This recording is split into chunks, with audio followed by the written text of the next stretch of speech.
안녕하세요. 이강국 교수입니다. 되게 오랜만이네요. 제가 6월 달에는 해외 출장도 다녀오고 좀 바빴습니다. 이제 좀 여유가 생겨서 오늘은 트럼프가 만약 다시 미국 대통령이 된다면 과연 경제에 어떤 변화가 일어날 것인지 트럼프가 다시 온다. 트럼프노믹스 2.0에 관해서 전망을 해보도록 하겠습니다. 얼마 전에 TV 토론이 있었죠. 고령의 바이든 대통령이 잘 못했습니다. 그래서 미국 민주당 내에서도 후보를 바꾸자는 목소리도 막 나오고 하는데 정치적으로 쉽지는 않겠죠. 그래서 TV 토론 이후에 트럼프의 당선 가능성이 훨씬 높아졌습니다. 이거는 일렉션 베팅 오츠라고 누가 대통령이 될 것인가에 베팅을 하는 사이트인데 보면은 7월 1일 현재 약 트럼프가 약 60% 정도로 확률이 높습니다. 그리고 TV 토론 이후에 더욱더 높아진 걸 확인할 수가 있죠. 그다음에 여론조사 추이를 봐도 왼쪽은 538이라는 사이트에서 대통령 선거 여론조사 결과를 보여주는데 실제로 바이든이 인기가 별로 없었기 때문에 트럼프가 계속 높았습니다, 약간. 그런데 거의 따라잡았다가 다시 트럼프가 앞서가는 걸 확인할 수가 있죠. 근데 이제 어차피 미국 대통령 선거는 굉장히 독특한 제도이기 때문에 주마다 선거인단이 다른데 이긴 주에서는 그 선거인단을 다 가져가기 때문에 그러니까 스윙 스테이트 역할이 굉장히 중요한데 그런 제도를 고려해서 이코노미스트지에서 그러니까 누가 다음 대통령이 될 것인지 한번 예측을 해보면 모델을 돌려보면 이미 TV 토론 이전에도 6월 12일 날 트럼프가 대통령이 될 가능성이 훨씬 높다라고 발표를 하고 있습니다. 자, 그럼 트럼프가 진짜 재집권을 한다면 무슨 공약들을 가지고 있는지 살펴봐야 되는데 여러 가지 소스가 있습니다. 왼쪽은 그 프로젝트 2025라고 보수의 그런 싱크탱크인 헤리티지 파운데이션에서 정책 공약들을 모아놓은 그런 책자죠. Mandate for Leadership이라는 책자가 있습니다. 그다음에 오른쪽은 아젠다 47이라는 웹사이트인데 이제 여기는 이제 트럼프가 직접 비디오에 나와서 자신의 공약을 설명을 하죠. 이런 소스들을 보시면 좋을 것 같고요. 경제 부분에 대해 생각을 해보면 트럼프노믹스 2.0이라고 표현할 수 있는데 요약을 하자면 첫 번째는 감세, 소득세와 법인세를 계속 낮추겠다라는 얘기를 하고 있고 두 번째는 대외적으로 강력한 보호무역과 중국에 대한 압박을 하겠다라고 얘기를 하고 있습니다. 그다음에 국내적으로 뭐 반도체 같은 제조업은 계속 지원할 것 같고 기후위기를 사실은 부정하는 듯하기 때문에 바이든 정부에서는 IRA 하면서 친환경 정책을 굉장히 많이 폈는데 이런 부분들이 후퇴할 가능성이 큽니다. 먼저 그래서 이제 거시정책에서 감세를 보면은 2017년도에 이미 그 트럼프 일기 정부에서 굉장히 대규모의 감세를 도입을 했었죠. 소득세하고 법인세를 감세했는데 TCJI라고 그럽니다. Tax Cuts and Jobs Act라고 그러죠. 근데 이게 이제 2025년에 만료 예정이었는데 소득세가 이 소득세 감세된 부분을 영구적으로 하겠다라고 얘기를 하고 있고 법인세를 그때 21%까지 깎았는데 15%까지 더 낮추겠다라는 얘기도 했습니다. 물론 이제 바이든 정부는 법인세도 높이고 그다음에 부자 증세를 하겠다고 반대로 얘기를 했죠. 그럼 이제 세수가 줄어들 텐데 그 세수 감소에 대해서는 관세를 높여서 충당할 거다라고 얘기를 하고 있습니다.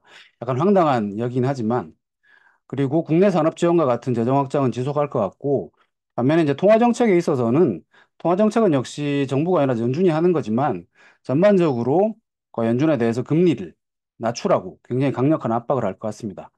이미 그 일기 트럼프 정부 때도 파월이 당시 연준 총재가 금리를 빨리 안 낮춘다고 경기를 부양해야 되는데 그렇지 않는다고 굉장히 비판을 하고 그랬죠. 그래서 지금 파월 총재가 2026년까지 임기인데 끝나고 나면 자기 입맛에 맞는 그런 그 총재를 선임할 가능성이 있죠.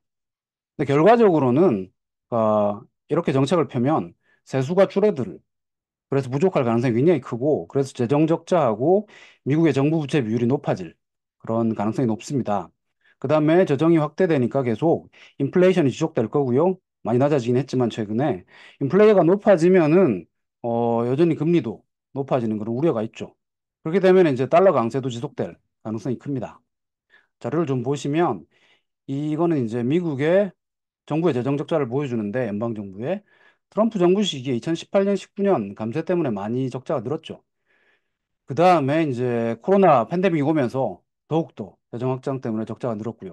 바이든 때 약간 줄었는데, 그이 추세가 트럼프가 재집권을 하면 계속될 가능성이 있죠. 그래서 이거는 이제 미국의 의회 예산국에서 에스티메이션을 해본 건데 현재 추세로 가면은 점진적으로 미국의 정부 부채 비율이 GDP 대비 계속 높아질 텐데 2024년에 약 100%에서 2033년에 115%로 높아질 것 같은데 트럼프가 집권을 다시 해서 이전의 감세 정책을 계속 유지하고 게다가 기업 부문에 대해서 감세를 더욱 더 도입하면 훨씬 더 정부 부채 비율이 기존 전망보다 높아질 가능성이 있다는 거죠. 2033년이 되면 120%가 넘게 높아질 가능성이 있다라고 전망을 하고 있습니다. 그다음에 중요한 부분은 역시 이제 무역 정책이죠. 어떻게 보면은 한국이나 다른 나라들한테는 무역 정책이 더 중요한데 전반적으로 강력한 보호무역 추진을 강조를 하고 있습니다. 무엇보다도 이제 across the board tariff이라고 하는데 미국이 수입하는 모든 수입품에 대해서 10%의 관세를 추가로 부과하겠다. 보편적 기본 관세라고 표현이 되죠. 를 추진을 하고 있습니다. 그 다음에 무역 상대국하고 똑같은 수준의 미국이 현재 약 3.3%로 관세율이 좀 낮은 편인데 상대국이 그보다 관세가 높으면 상대국하고 똑같은 관세를 적용하겠다 얘기를 했고 그다음에 WTO 같은 다자간 무역 체제도 부정을 하고 있죠. 그다음에 중국에 대해서도 중국을 글로벌 공급망에서 완전히 배제하기 위해서 강력한 디커플링 정책을 추진할 가능성이 있습니다. 첨단 산업 제품들에 대해서는 대중 수출을 더 강하게 통제할 것 같고요. 바이든 정부도 사실은 그뭐 반도체라든가 이런 몇몇 첨단 산업 부분에서 중국에 대해서 강력하게 압박을 하고 수출 통제를 했는데 그래도 협소한 분야에서 사실은 그 중국을 압박을 했기 때문에 디리스킹이라고 불렀죠. 근데 트럼프가 다시 집권을 하면 훨씬 더 광범위한 그런 더욱더 강력한 디커플링을 추진할 가능성이 크죠.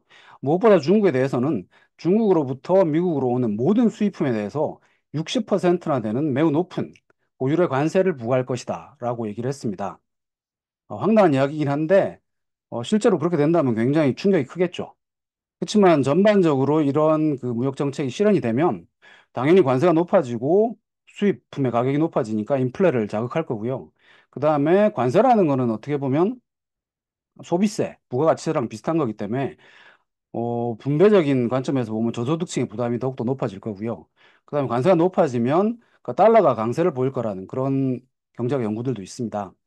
그다음 가만히 있지 않겠죠. 다른 나라들도 중요하게는 뭐 중국이나 다른 국가들이 미국에 대해서 보복 관세를 매기고 무역 전쟁이 발발하면 사실은 미국 경제도 사실은 타격을 받겠지만 글로벌 경제 전체가 성장이 둔화될 굉장히 그런 우려가 커지고 있다라고 할 수 있겠습니다.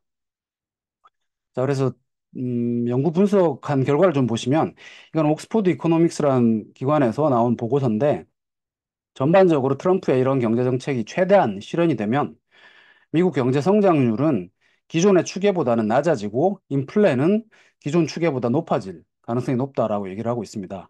왼쪽에 성장률을 보시면 재정 확장 때문에 단기적으로 약간 높아지겠지만 역시 관세, across the board tariff, 모든 수입품에 10% 관세를 매기면 성장률이 많이 떨어질 거다라고 얘기를 하고 장기적으로는 이민도 규제할 것이기 때문에 성장률을 더욱더 끌어내릴 가능성이 있죠. 오른쪽에 그 인플레를 보시면 역시 관세 때문에 인플레가 높아질 거고요. 그 다음에 재정 확장이 지속되면 그것도 인플레를 자극하는 요인이 될 것이다라고 전망을 합니다. 이거는 이제 패터슨 국제경제연구소의 한 논문에서 분석한 내용인데, 미국 정부의 관세 부과가 미국 GDP에 어느 정도의 그런 비용을 미치는지.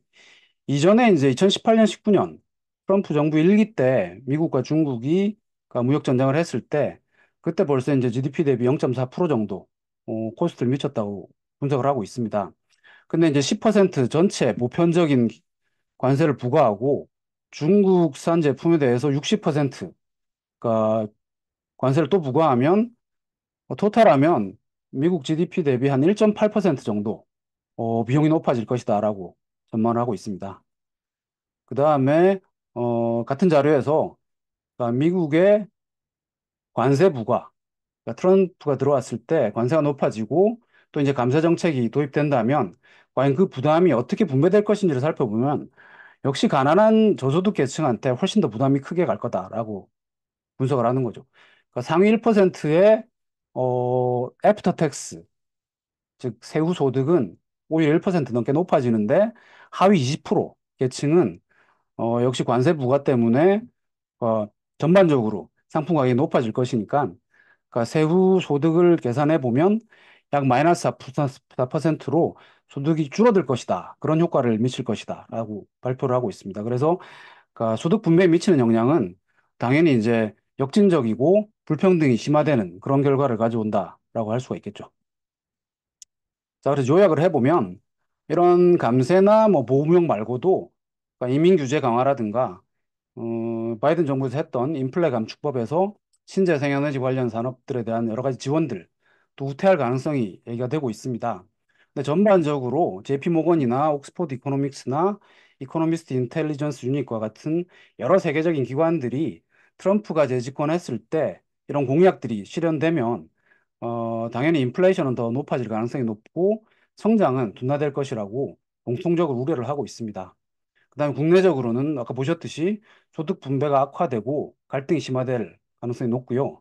역시 국제적으로 봤을 때는 무역 전쟁을 불러일으켜서 미국뿐 아니라 글로벌 경제 성장에도 큰 타격을 줄 가능성이 높습니다.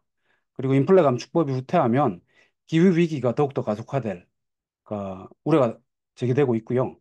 한국에도 미치는 영향이 굉장히 클 텐데 전반적으로 한국의 수출이라든가 그다음에 뭐 전기차나 배터리 산업 인플레 감축법에서 보조를 받을 것이라고 기대되는 그런 산업에도 악영향을 줄 가능성이 있죠.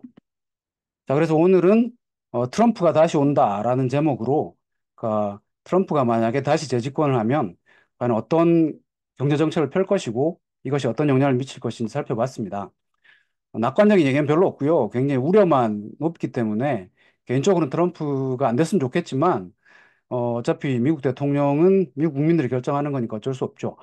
아무튼 충격이 클 가능성이 굉장히 크기 때문에 우리도 미국 그 대선 과정에 대해서 굉장히 주의 깊게 살펴봐야 할 것 같습니다.